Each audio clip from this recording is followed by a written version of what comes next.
ആ 3:20. എന്തായാലും മെൻഷൻ ചെയ്തൊരു ഫോട്ടോ വിട്ടേ. ഇവിടെ ഒരാൾ ചോദിച്ചായിരുന്നു എത്ര പേര് എടുക്കും നോക്കട്ടെ. അത് നമുക്ക് കാണാൻ വിചാരിച്ചിട്ട് നാട്ടുകാർ പൈസ കൊടുക്കണ്ടേ.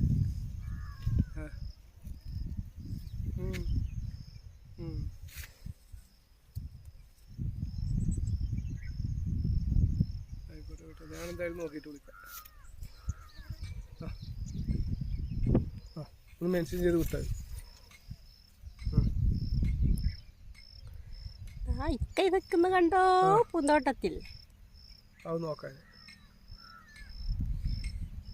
3:20.